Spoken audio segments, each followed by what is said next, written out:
Usapang kalusugan sa Health Check Plus.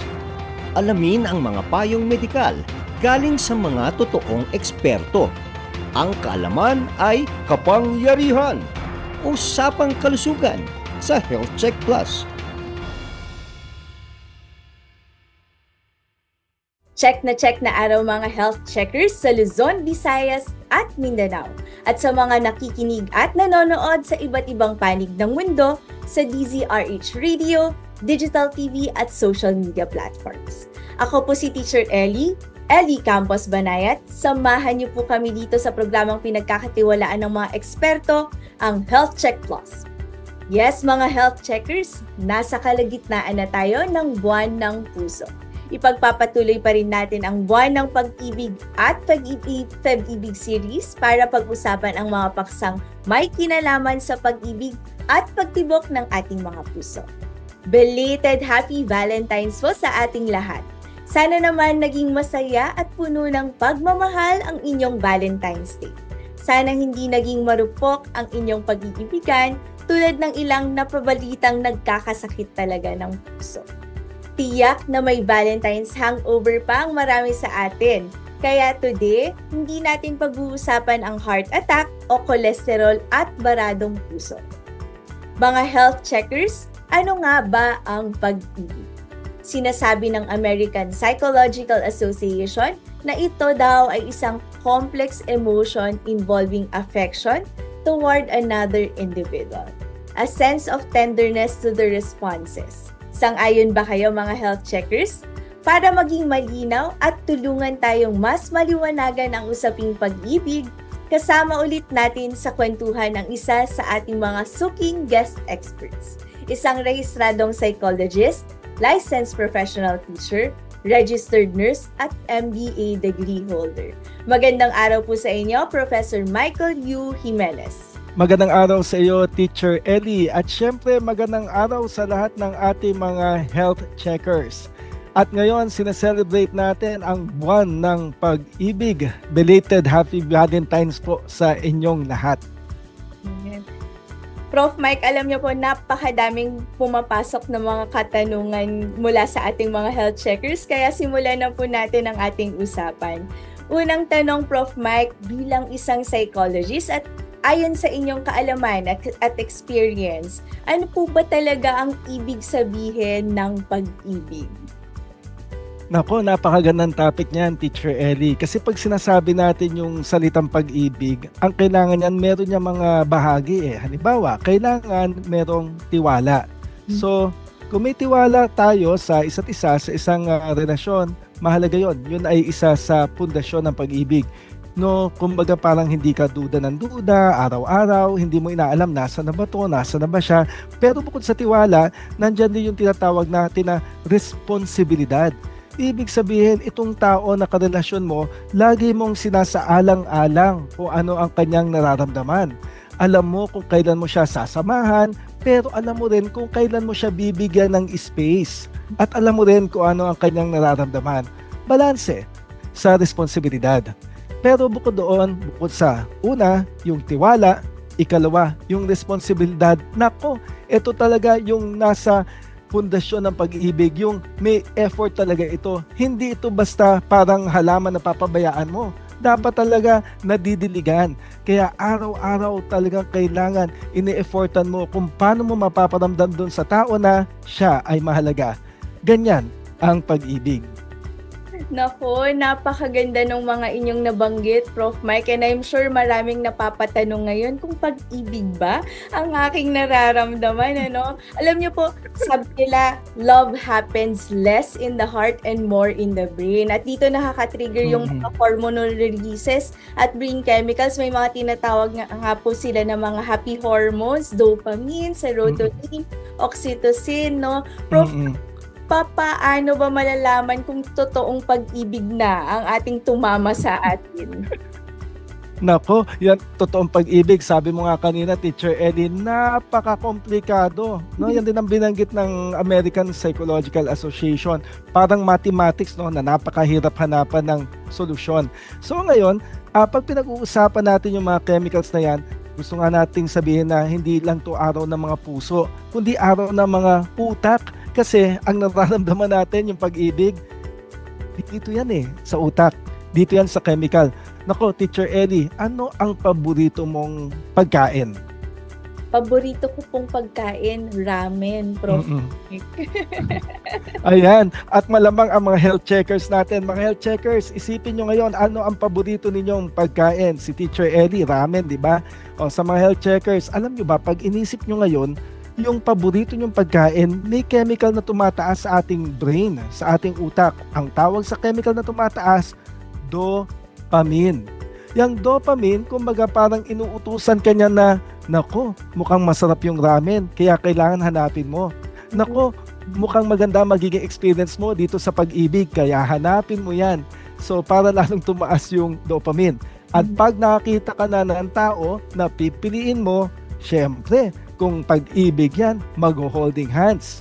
Kung pag-ibig yan, no? Ano pang idadagdag nyo? Maghahawak ng kamay, yung holding hands, magyayakapan.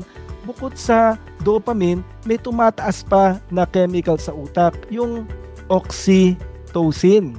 So, yung oxytocin, alam nyo ba, mga health checkers, pag niyayakap ng nanay ang kanyang sanggol, tumataas yung oxytocin nila pareho at nagpapasaya yon sa kanila, nagpapaslong ng bonding nilang dalawa. So ganun din po, kaya mga health checkers, kung nararamdaman ninyo yung saya pag may yumayakap sa inyo, nararamdaman ninyo yung happiness kapag meron sa inyong humahawak sa kamay, dahil yan sa oxytocin. So una, dopamine, no, ito yung pinaka nagbibigay sa inyo ng reward. Ikalawa, oxytocin, ito yung sa bonding. At ang ikatlo natin, serotonin. Nako, alam nyo kung bakit kayo masaya, mga health checkers? Dahil kumbaga tumataas ang serotonin ninyo. Kaya ang tanong ko sa inyong lahat, mga health checkers, sino ba ang serotonin ng buhay ninyo? Kung ano man ang inyong sagot, yan nagbibigay ng serotonin sa inyo, yung tinuturing nyo na serotonin, yan ang nagbibigay ng ngiti sa inyong mga araw. Kaya ganon, Teacher Ellie, yung mga chemical na yan sa utak ay mahalaga. Yun po pala yun, Prof. Mike, no? So ngayon, mas naintindihan na natin kung bakit sinasabi nilang more on the brain than in the heart talaga yung pag-ibig. Marami po palang mga chemicals, no, sa ating brain na talagang mas kumikilig or na nafe-feel natin gano, Prof. Mike. So, nabanggit niyo po ito kanina, Prof. Mike, na yung relationships natin, yung bonding, no? Marami po kami nabasa, unhealthy love is when two people use each other to escape from their problems. Pero ang healthy daw po is when two people help each other address their problems. May tanong po ang isang health checker dito, Prof. Mike. Ano po ba ang mga healthy relationship na dapat nating sundan? So ano po ba yung mga tips ninyo dyan para sa isang healthy relationship? Nako, Teacher Ellie, kung sino man ang nagtanong napakaganda ng tanong mo, aming health checker. Kasi kumbaga, kapag sinabi mong healthy ang relationship, ibig sabihin yan, give and take. Kumbaga, dalawang sides yan. Hindi pwede na isa lang ang nagbibigay, tapos yung isa nagte-take. Napakahalaga na give and take. Very important yan. So kung nakita nyo sa relasyon nyo na bakit ganoon parang puro ako na lang, bakit ganoon parang wala kaming give and take, siya na lang ang laging nasusunod, kailangan ng respeto, kailangan ng pangunawa, kailangan na napakahalaga ng communication. Kaya naman para masabi natin na healthy ang relationship, very important talaga dito yung communication. Yung kaya mong sabihin, yung nasa isip mo, yung hindi ka natatakot. Tapos yung nararamdaman mo kapag kasama mo yung tao, more of the positive emotions.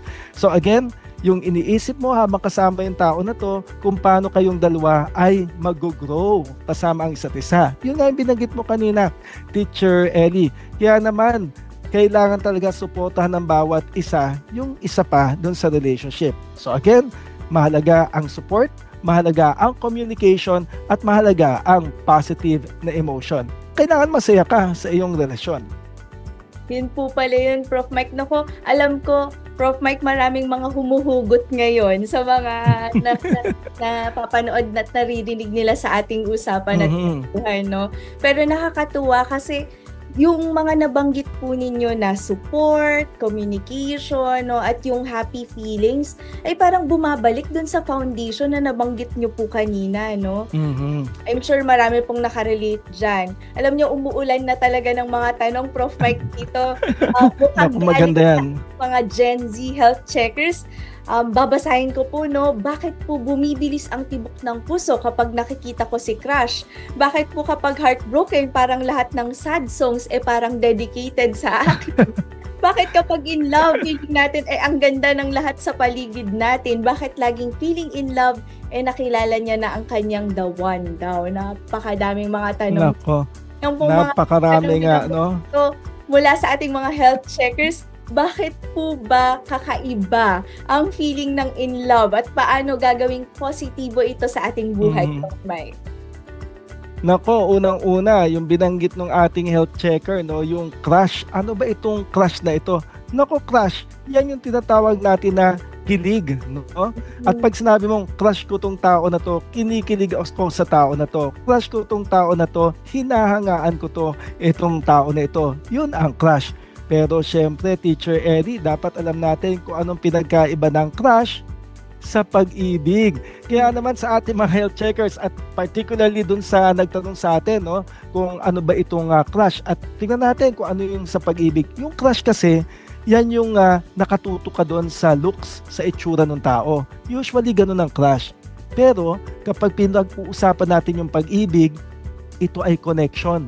So sa crush, yung looks, dito sa pag-ibig, yung connection. Sa crush, excited ka. Kaya nga, bumibilis yung tibok ng puso ng tao. Pero, pagdating dito sa pag-ibig, hindi lang basta excitement, kundi yung sense of security. Kalmado ka, pwedeng excited ka, pero secured ka kahit ano pa ang sasabihin mo, kahit ano pa yung maaari mong gawin. At syempre, itong crush, nako, come and go yan. Crush mo ngayon, hindi mo na nakita, hindi mo na crush. Pero itong pag-ibig, no, ito ay pangmatagalan. Ang crush, short term. Pero itong pag-ibig, long term. Kaya sa mga mahilig magkaroon ng crush dyan, alam ko kung bakit gustong-gusto nyo na meron kayong crush. Bakit? Kasi nakakapagbigay ito ng positive emotion. Pag may crush ka, aba, pwede yan na maging inspiration mo. Kaya maganda ba yung may crush? Oo naman. Basta nakakatulong sa'yo, at hindi ka nagiging, baka dumating ka sa point na may crush ka, hindi ka na makatulog, hindi ka na makakain. Naku po, yun yung mahirap, no? Alam mo, Teacher Ellie, gusto ko rin yung tanong nung isa, di ba? Kasi siyempre, crush, tapos magiging pag-ibig yan, tapos biglang magkakaroon ng break-up. Naku po, yan yung mahirap, no? Yung mga nagbe-break up. At sana naman kung merong mga nakikinig dito na broken-hearted, naku po, kami po ay nakikibahagi sa inyong nararamdaman. Napakahirap po niyan. Kasi may mga taong broken-hearted na talagang durog na durog ang puso nila. Lalo na yung day 1, day 2, day 3. Yan po ang problema. Kaya meron dito malamang habang heartbroken ka, anong ginagawa mo? Nakikinig ka ng sad songs. Ano bang sad song ang pinakikinggan ninyo, mga health checkers? Basta ganito yan. Sa mga health checkers namin na mahilig makinig ng sad songs, kaya kayo nakikinig ng sad songs, bakit? Number 1, syempre kapag nakinig ka ng sad song, tapos sasabayan mo ng iyak, na ilalabas mo yung iyong nararamdaman. At mahalaga yon. Kaysa kimkimin mo yung lungkot mo, o edi ilabas mo na kung ano nararamdaman mo, na pighati, na lumbay, na lungkot. Tapos, hindi lang yon.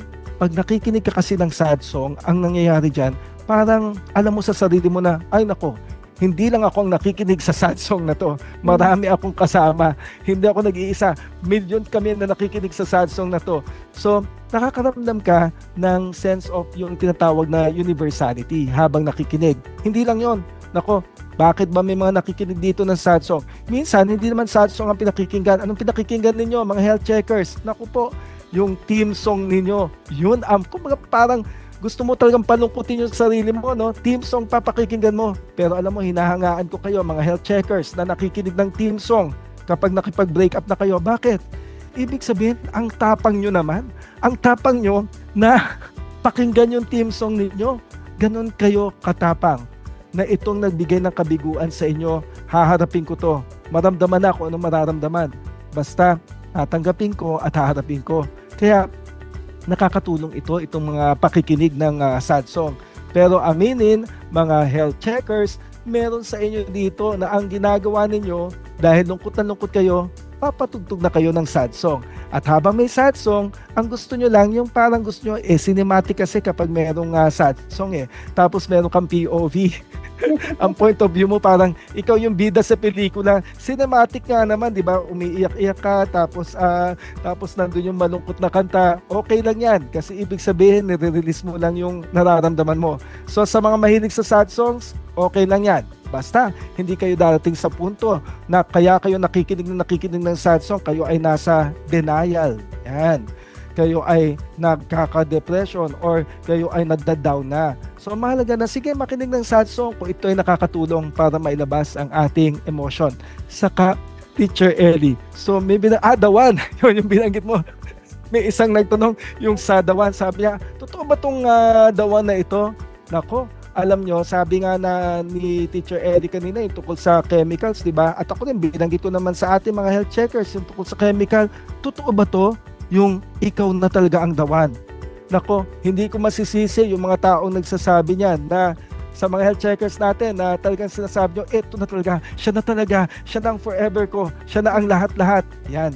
Masisisi ko ba kayo? May tawag sa inyo. Ang tawag sa inyo ay, drumroll, hopeless romantic. Kaya naman sa mga hopeless romantic dito na talagang sinasabi nila na nakita na nila ang the one, nako, alam ko kung ano yan. Siguro, ang nararamdaman mo, ito na ang the one. Bakit? Kasi parang pagkasama ko tong tao na to, talagang lahat nagiging makulay. Nagiging matingkad. No? Ganon. May mga tao ba kayo na pagkasama nyo, yung karelasyon nyo, pagkasama nyo, parang lahat ang ganda. Nakatingin ka sa basurahan, pero wow, napaka-artistic, ganyan. Pagkasama mo yung tao na yon, nasa gitna kayo, no? O kaya nakasakay pa sa jeep.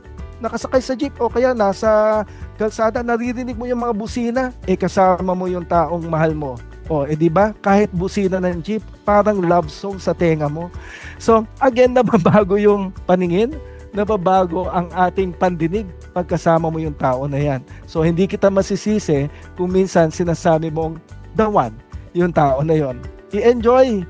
And kung tingin nyo ay meron kayong tiwala at commitment sa isa't isa, malaking bagay yan. Kung nakatutulong ang relasyon para mag-grow ka, at kung yung pagsabi ng the one ay nakakatulong sa'yo, walang masama. Ayan, mga health checkers, talagang maraming nakarelate dyan, Prof. Mike. No? Buti na paalalahanan at na-remind tayo ni Prof. Mike na kung nakakatulong sa ating growth, ang relationship ay talagang ipagpatuloy at i-enjoy natin yan. Prof. Mike, sa inyong experience bilang isang psychologist, well-defined po ba ang love sa larangan ng psychology? Oo, Teacher Ellie. Alam nyo, siyempre sa mundo, lagi tayong naghahanap ng explanation, bakit ganito, bakit ganyan.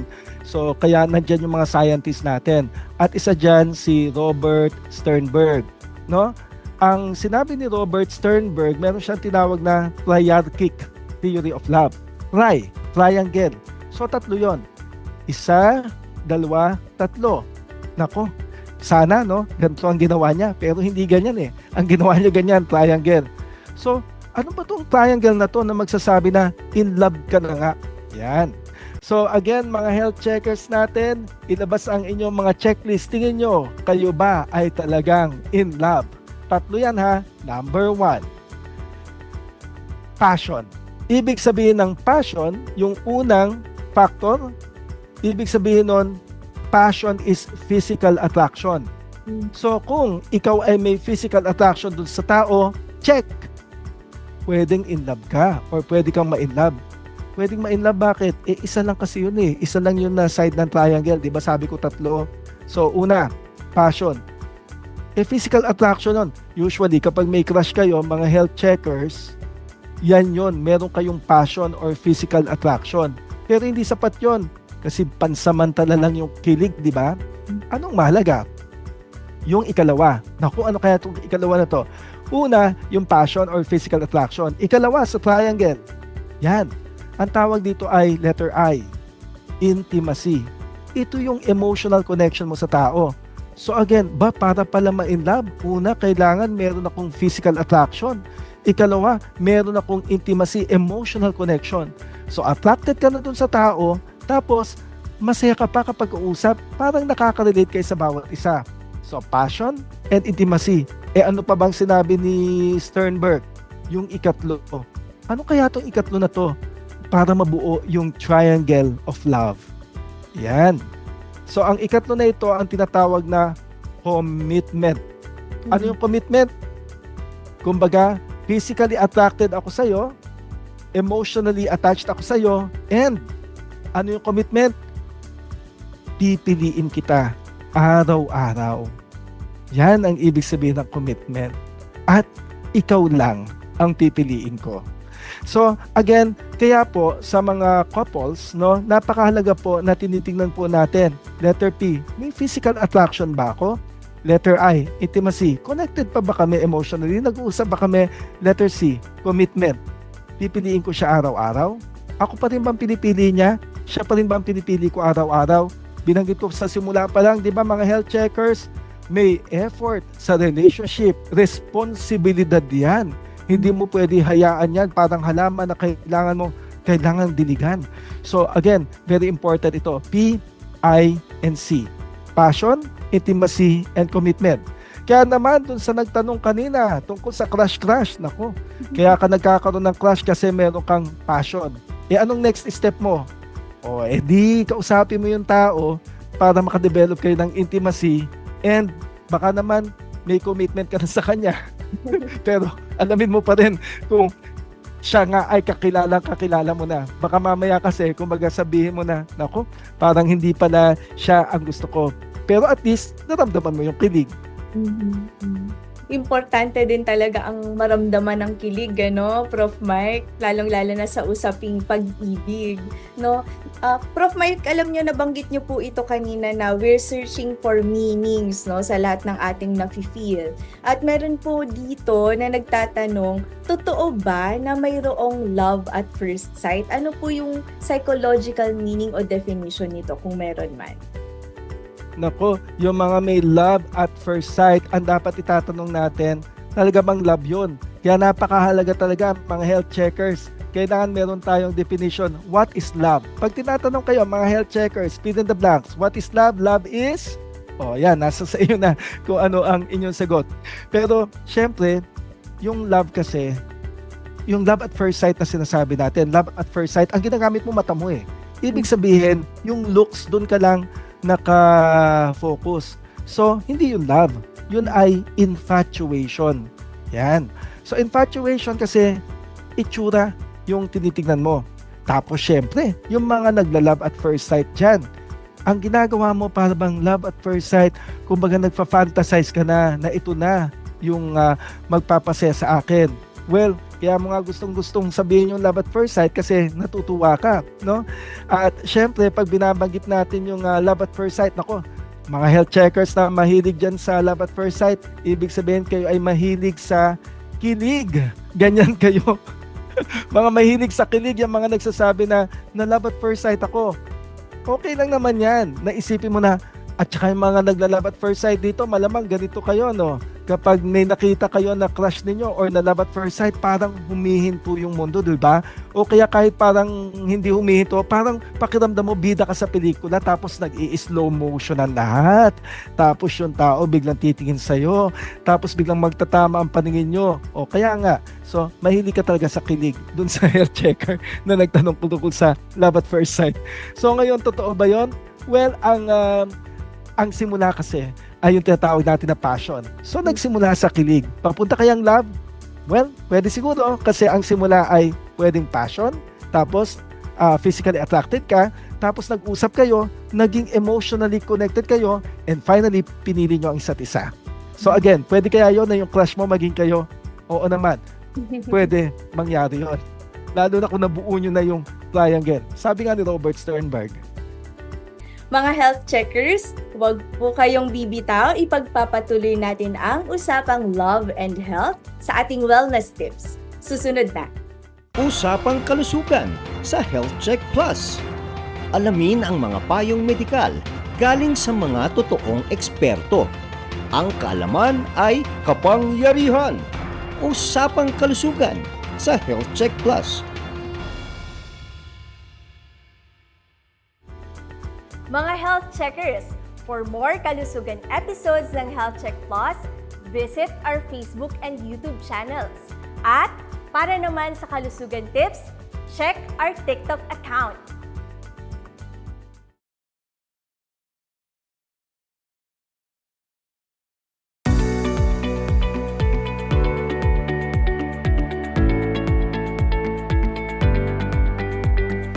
Magandang araw mga health checkers! Ako po si Teacher Ellie Campos Banayat, ang inyong pambansang health checker. Samahan po ninyo ako tuwing linggo, 1:00 hanggang 2:00 ng tanghali sa Health Check Plus, ang programang pinagkakatiwalaan ng mga eksperto. Sabay-sabay nating alamin ang mga wastong impormasyon at tamang gabay sa ating kalusugan mula sa mga eksperto sa larangan ng health and wellness sa Pilipinas. Tutok na sa Health Check Plus sa DZRH Radio, TV at YouTube at sa Health Check Plus Facebook at YouTube channel. Check na check!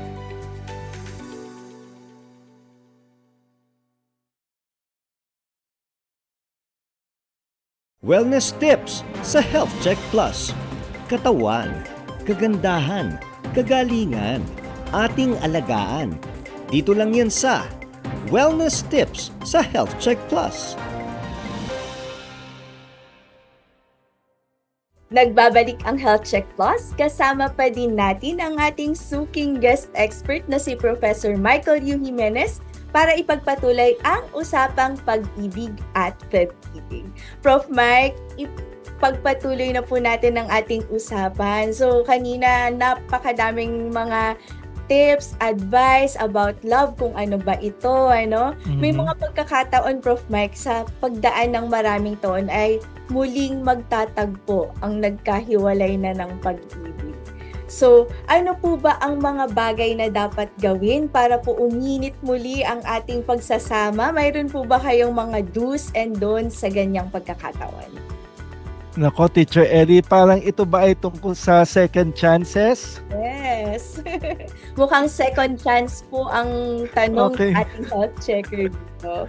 Oo, okay naman yan. Basta tiyakin nyo lamang po, health checker na yan po ay second chance, hindi third chance, hindi fourth chance, hindi fifth chance, hindi sixth chance.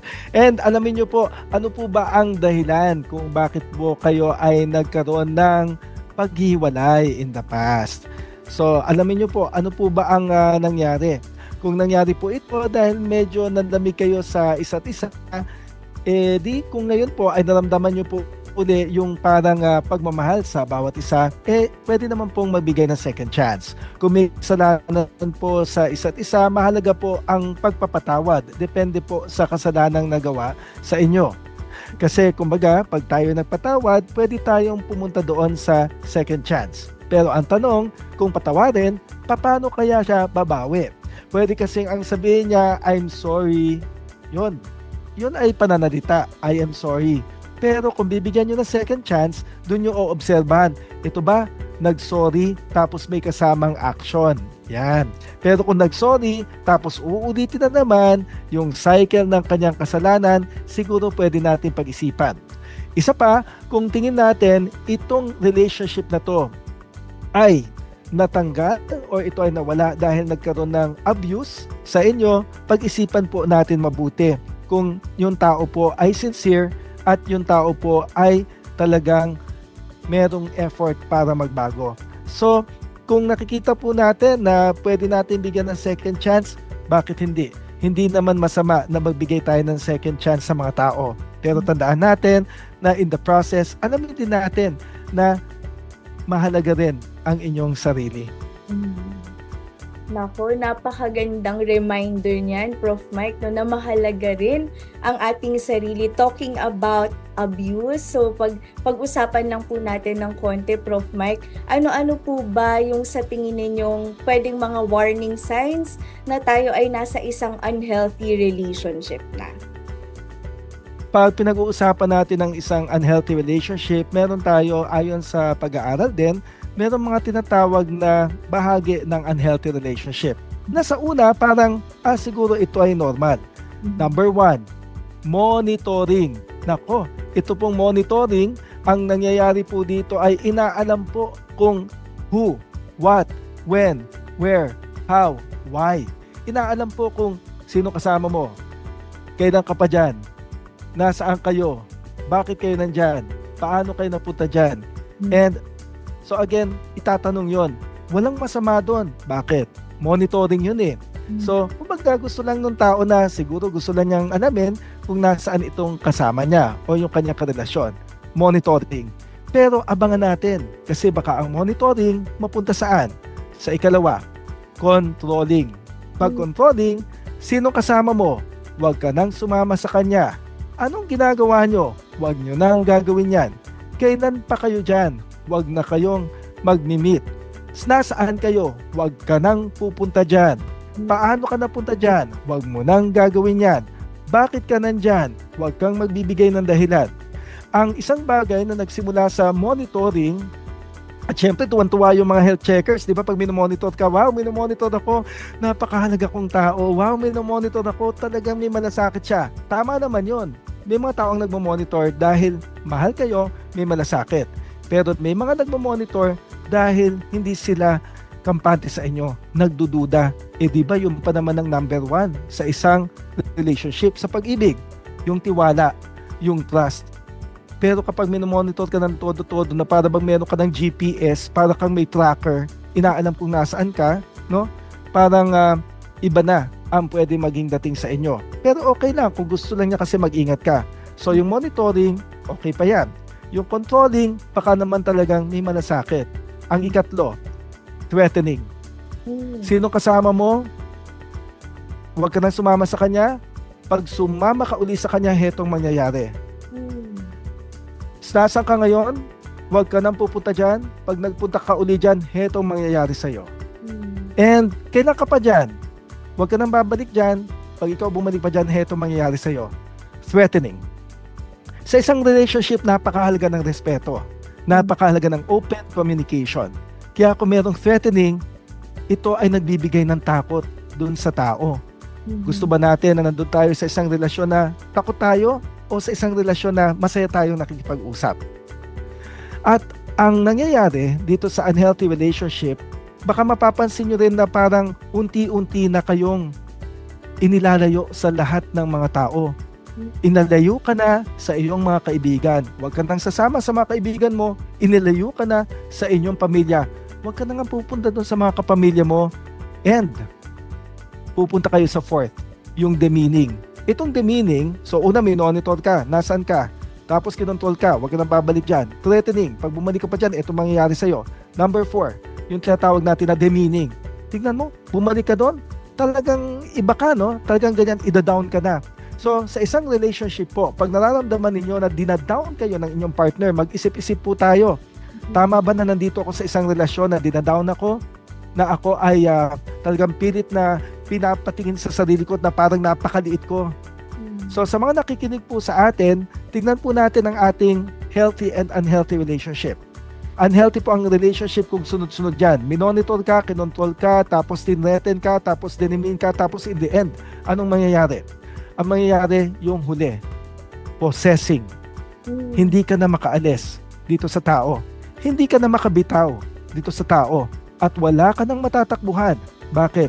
Dahil ininayo ka na sa lahat ng kaibigan, kapamilya, at kakilala. Kaya mahalaga po na tignan po natin ang mga unhealthy relationships na ito at pati ang mga signs. Kung tingin po natin na, sandali, hindi ako masaya. Takot ako. Tama ba na nandiyan ka pa sa relasyon na yan? Sandali, di ba dapat hindi ako sinasaktan, pero sinasaktan ako tsaka tinatakot. Tama pa ba na nandyan ka? Pag-isipan po natin na mabuti. Nakakalungkot, no, Prof. Mike, na merong mga stages na ito, pero merong mga iba talaga na ito ay umaabot na dun sa last na nabanggit ninyo na possessing, no? Meron po ba kayong tips sa ating mga nakikinig at nanonood ngayon kapag nakita nila na yung pangalawa pa lang medyo dumadalas ang pag-control at nagsa-start na kanilang pag-threaten, no? ng kanilang mga kinakasama, meron po ba kayong tips para doon pa lang medyo mai-break na at makalabas na po sila sa kanilang unhealthy relationship? Kung nasa unhealthy relationship sila, napakahalaga ng communication. Kumbaga, bukas sila. Kumbaga, pinili mo ang tao na to. Kaya minsan, may mga tao, pinili ko siya eh. Kaya kahit saktan niya ako, pinili ko tong tao na ito. Napakahalaga po na makakuha tayo ng suporta mula sa ibang mga tao. Una, pwede pong diretso niyong kausapin. Alam mo, nung sinabi mo na wag na ako makipagkita sa tao na yon, ito ang naramdaman ko. Pwede bang pag-usapan natin ito? Yan. Gumawa po kayo ng paraan para direct ang inyong communication. Tapos, kapag sumagot po siya, magpaliwanag po kayo, maging bukas. Kailangan po ng respeto. At kung nakikita nyo na parang walang respeto, tanungin nyo po ang sarili nyo, tama pa ba to? At minsan, syempre, gusto nyo po na mag-decide kayo sa inyong sarili. Pero minsan, kailangan natin ng ibang tao, ng support system, ng kaibigan, para magkaroon tayo ng mas malawak na perspektibo. Hindi yung mata lang natin ang ginagamit natin para makita yung buong sitwasyon. Humingi tayo at sabihan natin yung iba, ito ang sitwasyon ko. Ano sa tingin mo? At sa pamamagitan ng pagtatanong sa iba, mas lalawak ang ating pananaw, mas magkakaroon tayo ng dahilan at ng sapat na data para mag-decide para sa sarili natin at para sa relationship. Napakaganda po ng inyong tip, Professor Mike, no, na talagang kailangan pinapangalagaan din natin ang support system, hindi lang yung ating kinakasama, no, para din mas maging aware tayo kung sakaling meron na itong mga signs ng unhealthy relationship na ito. Pero maganda din po yung nabanggit ninyo tungkol sa communication, no? So ito ay talagang tip sa ating mga couples at mga nasa relationship ngayon, no, na very important ang communication pa din. Prof. Mike, alam niyo ito yung susunod na tanong, nakakatuwa po, no? What should I do if I'm falling in love with my best friend? Nako, Prof. Mike, ayun po kayo pagpapayo sa kanya kasi I'm sure marami pong nakaka-relate dyan. Nako, yung mga nagfo-fall in love with their best friend, ibig sabihin, binanggit ko naman sa inyo si Robert Sternberg kanina. Sabi niya, passion, dahil attracted ka, intimacy, dahil emotionally attached ka, tapos commitment, pinipili mo araw-araw. Kapag kayo ay may best friend, usually, ang simula ng relationship ay yung ikalawa, yung intimacy. So, kumbaga, itong best friend mo, lagi mo na siyang kausap, so may emotional connection na kayo. Usually naman, wala namang physical attraction minsan yung magkaibigan. Wala pang physical attraction. Kaya nga lang, may mga tao na biglang isang araw na lang, nagulat sila, no? Sabi niya, naku, cute ka pala. Naku, maganda ka pala. So, yung intimacy, nagkaroon ng passion bigla. Naku, di dalawa na ngayon. Ang kulang na lang yung ikatlo, yung commitment, yung pagpili mo. Pero alam nyo, kung kayo po ay nai-inlove sa inyong best friend, pag-isipan pong mabuti kung gaano kayo kahanda na malaman ang katotohanan. At syempre, mas maganda pong tingnan nyo po muna, tantsahin nyo po muna kung tingin mo, ito ba ay one side lang or tingin nyo ba may mutual ba? Tingin nyo ba kung kayo ay kinikilig na bigla, meron din ba siyang kilig para sa inyo? Kailangan tingnan natin yan. Dalawa lang yan. Una, pwede kayong i-accept. Nako, edi tuwan-tuwa ka, ano? Nako, ayan, nagkayo na ng best friend mo, no? Meron ka ng best friend, meron ka pang boyfriend, or best friend ka na, meron ka pang girlfriend, no? Ngayon, edi napakasaya nun. Kaya nga lang, paano pag nag-break up kayo, di nawalan ka na ng boyfriend or girlfriend, nawalan ka pa ng best friend. Nako, meron pa ng risk sa pagiging in love sa best friend. Pero nasa sa inyo na, baka sabihin nyo na, hindi na tayo mag-boyfriend, girlfriend, balik na lang tayo sa pagiging best friends. Tanggalin na natin yung passion, intimacy na lang muna. Anyway, pwede rin naman na ma-reject ka. Naku, yun ang masakit. Handa ba kayo na masaktan? Kung handa kayo, pero kaya nga sabi ko, tansyahin Ang pwede mangyari kasi dyan, baka ikaw lang ang nai-inlove sa best friend mo. So, hindi siya two-sided, no? Kumbaga, isang side lang So, handa ka ma-reject? Sige, nasa sayo na yan. And, naku, tingnan nyo rin muna, no? Yung mga best friend, tingnan nyo mabuti kung komplikado yan papasukin nyo. Kasi ang komplikasyon yan, kung yung best friend mo ay meron ng karelasyon. Marami kayang nagkakaroon na ganyang kwento, no? Kaya kumbaga, ingat-ingat naman. Konting sensitivity naman, baka may karelasyon yung iyong best friend, medyo napakahalaga na irespeto mo yon. And bukod doon, syempre, baka hindi siya handa. Yan ang tignan nyo. Baka ikaw, kumbaga, friends kayo, alamin mo sa sarili mo, ito kaya handa kaya to na maging kami. So again, marami kang options, and sa mga options na yan, kailangan mo ng tapang, pero napakahalaga, natantyahin mo bago ka umaksyon at alamin at kilalanin ang sarili. Handa na ba ako para talaga dumating ang pagkakataon na to? Pero alam naman natin na usually yung mga magbe-best friend, talaga sila ang nagiging nakaka-develop ng happy relationship din dahil kumbaga in the end, emotionally connected na. Kumbaga may tiwala na sa isa't isa. So, ang masasabi ko lang ay good luck sa mga pupunta doon sa next level, mag-elevate, no? At meron silang plano na eto na, kailangan pumunta na sa next level. So yun, Teacher Ellie. Napakaganda nung nabanggit ninyo, Prof. Mike. I'm sure marami pong natamaan ng mga health checkers natin dyan, no, na wag magtatanong kung hindi ready sa isasagot. Tama po ba, Prof. Mike? Oo.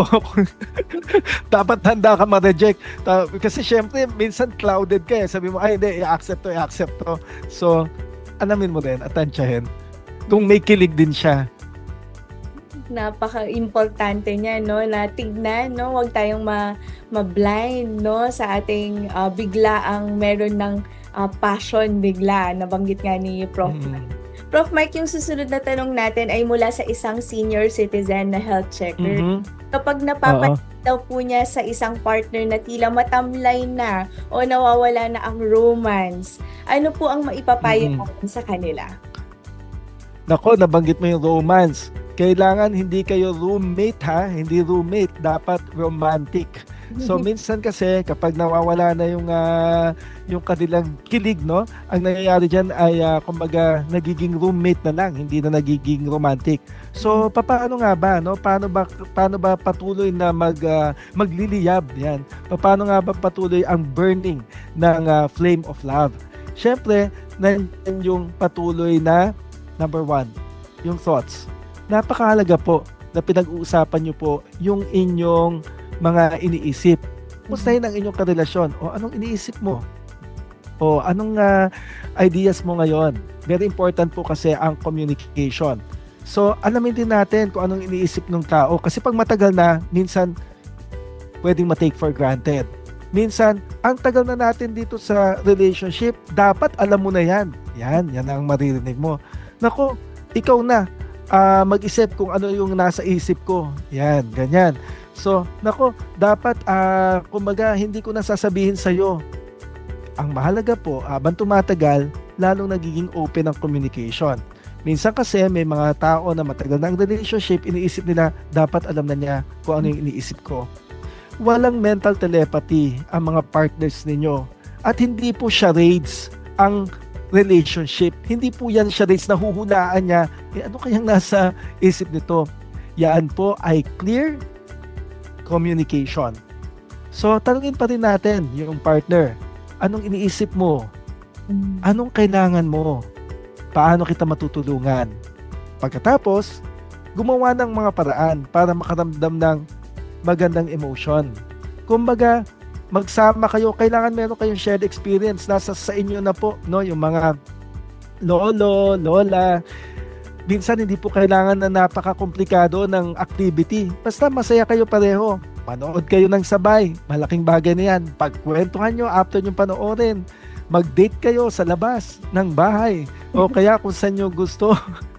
At balikan ninyo yung mga dating alaala. Balikan ninyo yung mga happy memories. I-plot nyo. Nasaan nga tayo nung 1945? Ganyan. Nasaan nga tayo nung 1979? Balikan nyo. Dahil kumbaga, doon biglang makikita nyo uli saan ba tayo nagsimula. Yan. At habang pinagkukwentuhan nyo yan, mga lolo't lola, babalik hopefully ang kilig sa bawat isa. Habang tumatagal kasi ang relationship, minsan nawawala na yung passion. Yan. So, ang tanong natin, pwede kaya yun? Yung wala ng passion, intimacy and commitment na lang ang natira? Posible. Kasi kumbaga, yung kasama mo ay lifetime companion mo. Hindi porke hindi ka kinikilig, hindi na kayo in love. Siguro maglagay ng konting kilig. Ibalik yung konting kilig, no? Para kahit pa paano, may maliit na linya doon ng passion. And again, gumawa ng bagay na makakapagpasaya sa inyo, joy. Gumawa ng bagay na pareho nyong gustong gawin, no? Gusto nyo ba na naglalakad, nag-exercise, sabay ninyong gawin. Gumawa ng mga bagay na makakapagbigay sa inyo ng peace. Kumbaga, gumawa kayo ng routine, o magdadasal tayo ngayon na umaga o gabi, itong gagawin natin. O kung merong apo, o itong gagawin natin sa ating mga apo. So, yung mga bunga ng kanilang pag-ibig at ng kanilang mga anak. So, iba-iba ang pipiliin nila. Kung wala silang anak, walang apo, maghanap din sila ng ikasisiya nila. And eventually, hopefully, babalik ang kilig at magiging lalong emotionally connected sila. At alam naman nila na sa paglipas ng napakaraming panahon, pinipili nila ang bawat isa at patuloy nilang pipiliin ng habang panahon. Nakaka-inspire, Prof. Mike, yung nabanggit ninyo, no? Lalong-lalo na sa ating mga seniors. Kapag nakakakita po ako ng mga seniors na talagang naka-holding hands pa rin, parang nakaka-inspire, no? Talagang sana all, mapapasana all na lang po talaga tayo, Prof. Mike.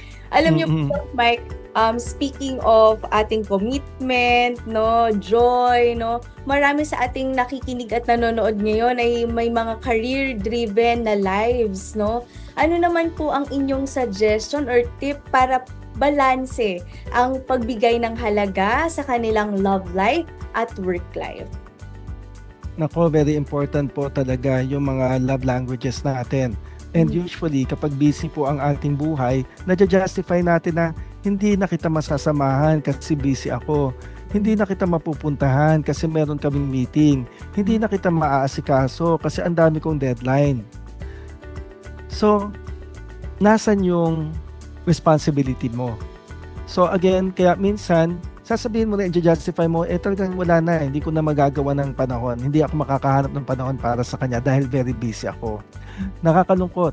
At ito ang madalas na nangyayari sa maraming relationships dahil hindi na naglalaan ng panahon ang bawat isa sa isa't isa.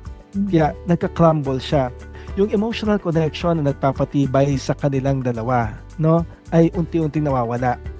At syempre, minsan, dahil nga sobrang busy yung partner mo, anong nangyayari? Sasabihin ng isang partner, ang dami kong problema pero hindi ko na lang sasabihin sa partner ko, hindi ko sasabihin sa wife ko, hindi ko sasabihin sa husband ko, kasi nga, alam kong very busy siya. Alam ko na baka kumbaga hindi na mahalaga to sa kanya. At kapag nagsimula na po yon, unti-unti nyo na pong nilalayo ang sarili ninyo sa isang partner. Kapag sinabi nyo na po sa sarili ninyo na hindi na niya kailangan malaman to, unti-unti na po kayong naglalagay ng harang. At sa simula, hindi nyo ipapaalam itong nangyari na to. The next time, ito hindi nyo na rin papaalam, ito hindi na rin, at isang araw, no? Ang magiging usapan ninyo, alam mo ba na ganito ako ka-busy? Alam mo ba na ganyan? At ano sasabihin ng partner? Hindi ko alam. Ba't hindi mo alam? Kasi hindi ka naman nagsasabi. So, sa mga nakikinig po sa atin na health checker, napaka-importante po na kahit gaano ka-busy, hindi naman po kailangan na isang oras kayo mag-usap. Pero kapag nandun yung pagkakataon na sinabi sa'yo, uy, may babalita ako sa'yo. Nako, pwede ba? Sabihan nyo kaagad.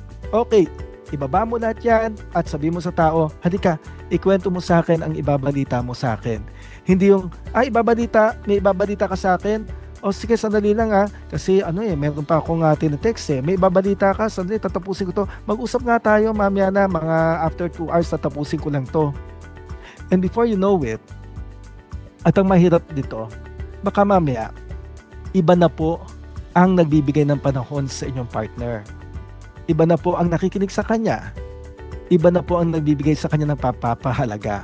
Tapos, pwede nating sabihin na, bahala siya. Again, sa relationship, kailangan mag-usap. Alam mo, ito ang sitwasyon ko. Ganito ako So, ikaw sabihin mo nga yung sitwasyon mo. And pag nag-usap sila ngayon, magkakaroon sila ng agreement. At ito, siguro, ang mangyayari hindi lalayo, kundi magiging malapit sila sa bawat isa. Ito ang nangyayari ngayon sa maraming relationships. Dahil nga busy yung isa, eventually nawawala na yung passion, nawawala yung kilig, nawawala na ang intimacy. Tapos hindi mo na siya pinipili araw-araw at pinipili na siya ng iba. Nakakalungkot, pero may mga ganitong relationships. Kaya ano ang mahalaga?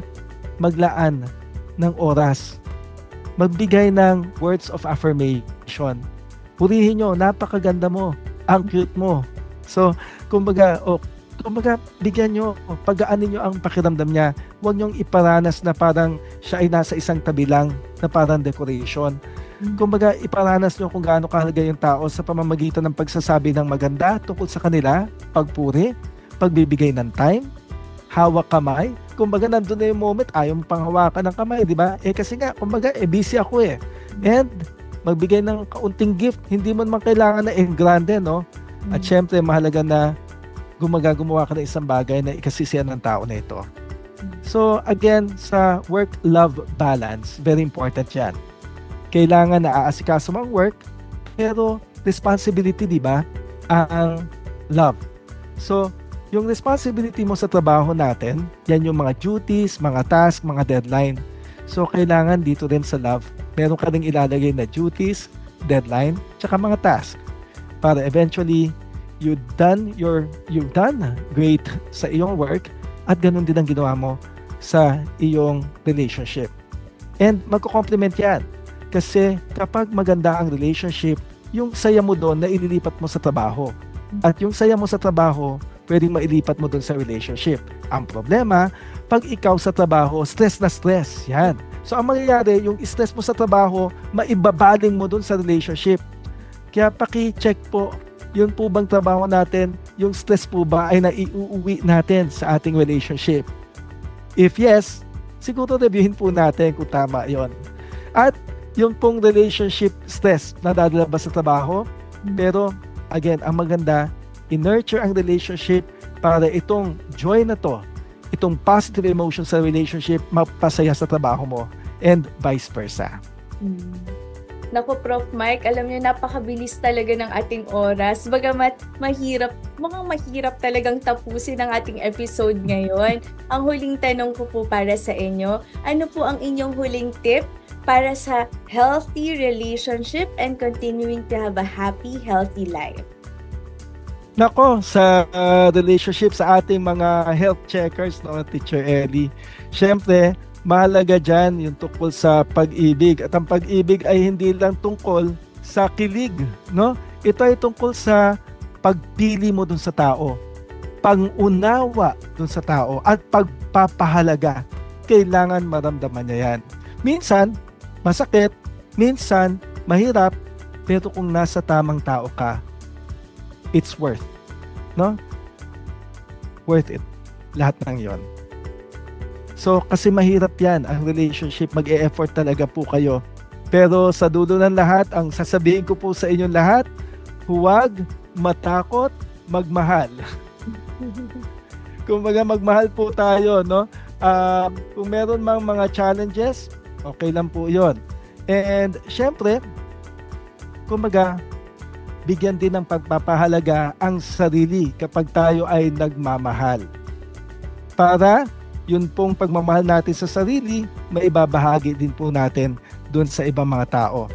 Kaya naman, belated Hearts Day sa inyong lahat and spread the love all over the world, ating mga health checkers. Thank you very much, Teacher Ellie.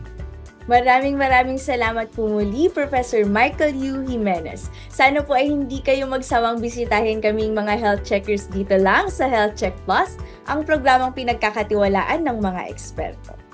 Isa na namang episode sa ating Love Month series, Buwan ng Pag-ibig at Tag-ibig ang ating natapos.